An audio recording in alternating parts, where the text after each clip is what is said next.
Hai warga Sudut Sipil, kembali lagi di dalam channel Sudut Sipil. Nah teman-teman, saya sedikit tersentuh sih, bukan tersentuh, ada ketawanya juga ketika banyak yang berkomentar. Kali ini juga komentarnya seperti itu, seperti ini.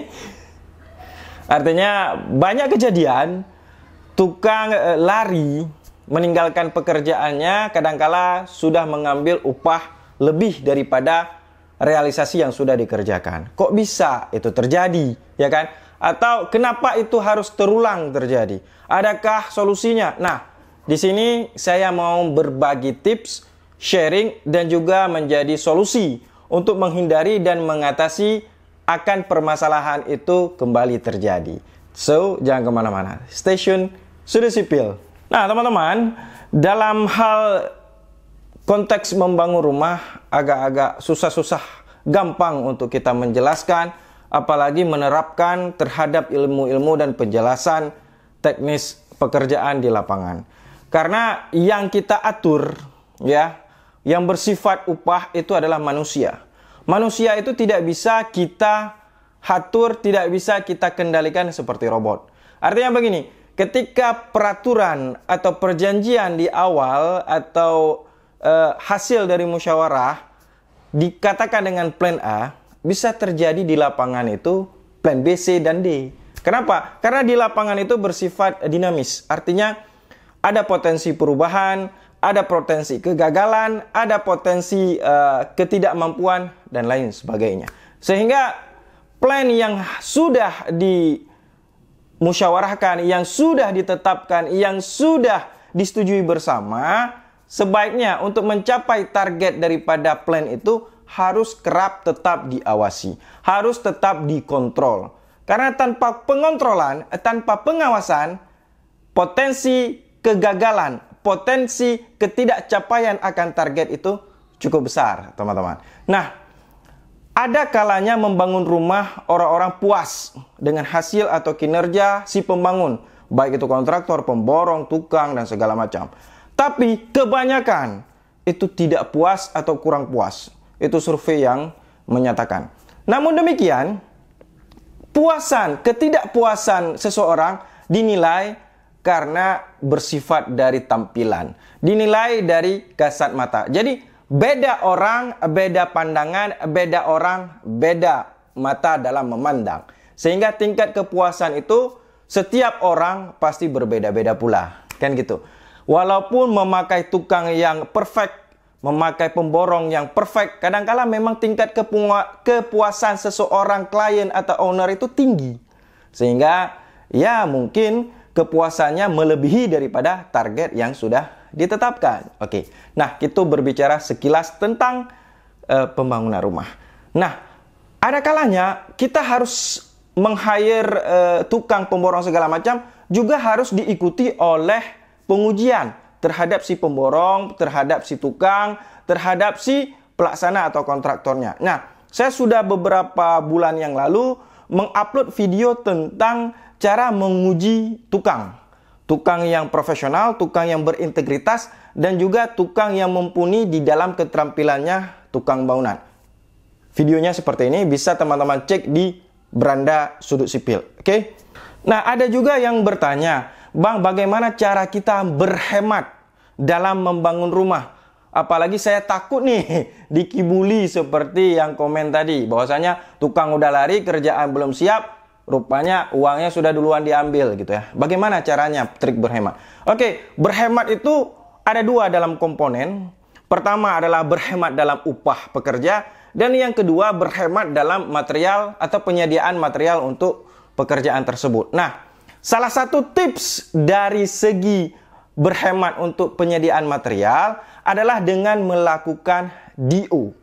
Pembeliannya secara DO. Apa itu DO? Drop out terhadap material yang akan digunakan ke depan tapi kita beli sekarang. Ya, tentu sistem DO ini kita harus punya uang cash dan cash yang cash flow. Oke.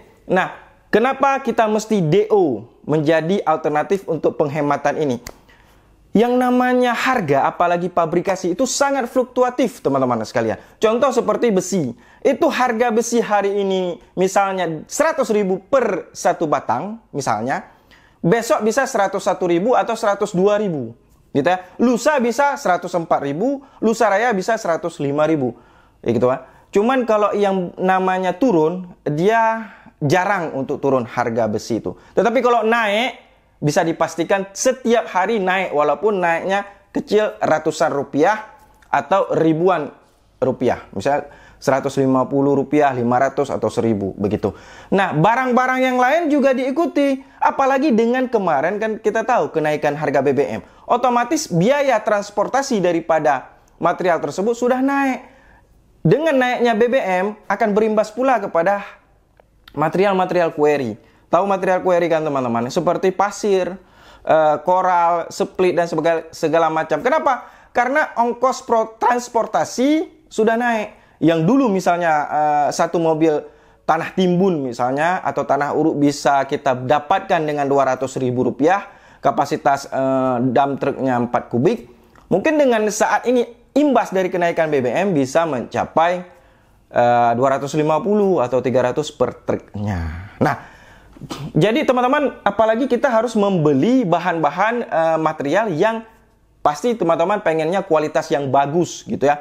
Pasti kualitas yang tidak abal-abal, sehingga ketika dipasang di lapangan, di properti atau di rumah teman-teman sekalian, rumah akan mempunyai kualitas yang gini cap pula, ya kan, yang bagus. Nah, sekarang kita susah nih mau mendeo bang, saya kerja sibuk gitu kan, saya mau lihat-lihat nih material-material yang baik, yang bagus tuh macam mana. Kan saya nggak sempat tuh ke quarry-nya, ke pasirnya atau ke tokonya dan segala macam. Saya juga mau searching toko-toko yang bagus, yang menyediakan bahan-bahannya gimana. Oke, teman-teman. Saat ini sudah ada solusi. Solusi digital bagi teman-teman dan saya dan juga bagi orang-orang lain yang membutuhkan akan membangun rumah dan properti. Artinya, kita bisa membeli barang, membeli bahan, material secara online dan juga dijamin aman. Nah, saat ini ada aplikasi, saya dapatkan nih, saya scroll, saya dapatkan aplikasi ini, saya rekomen cap gini, jempol. Nah, nama aplikasinya itu Buka Bangunan.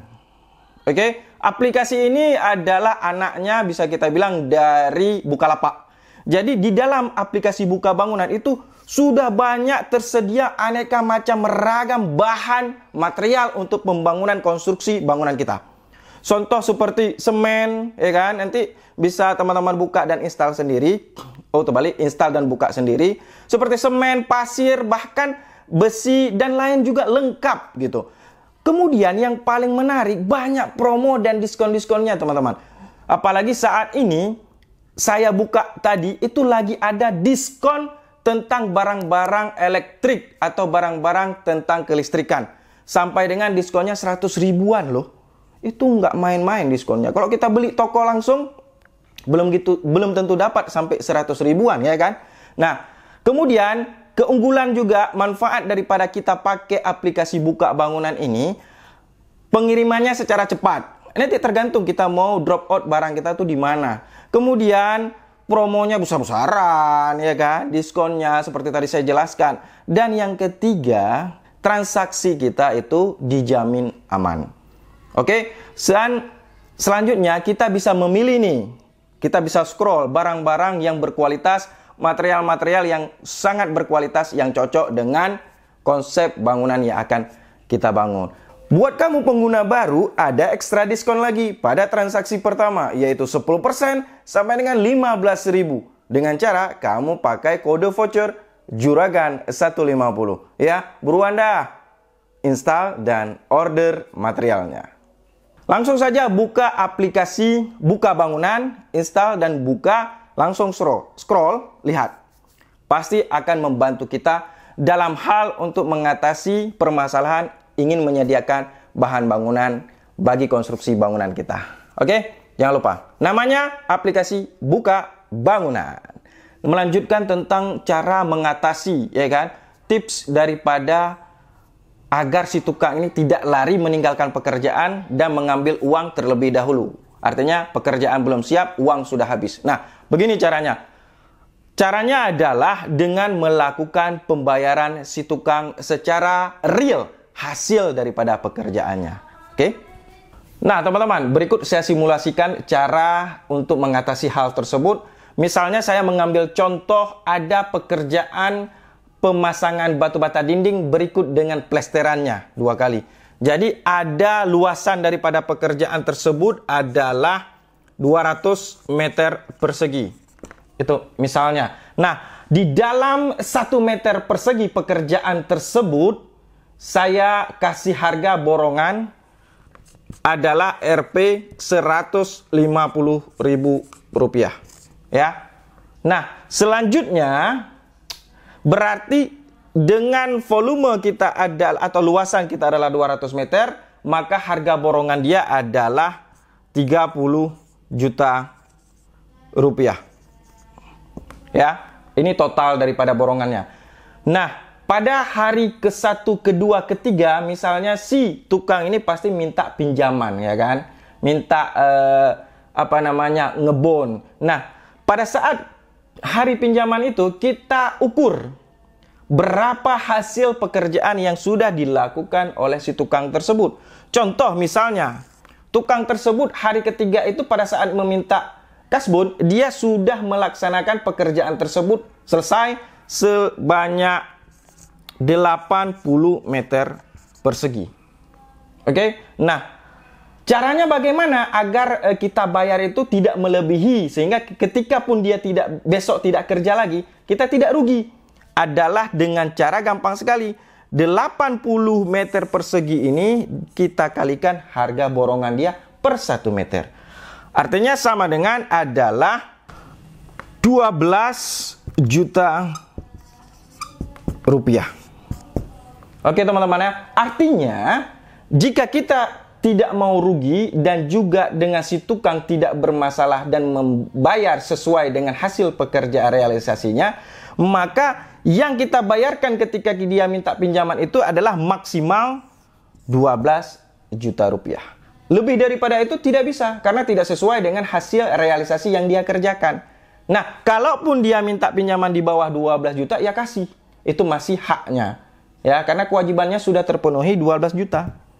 Oke teman-teman ya, artinya ketika pun dia mengambil 12 juta ini, besoknya dia tidak bekerja lagi atau sudah bekerja tempat lain atau larilah semacamnya, kita tidak akan rugi.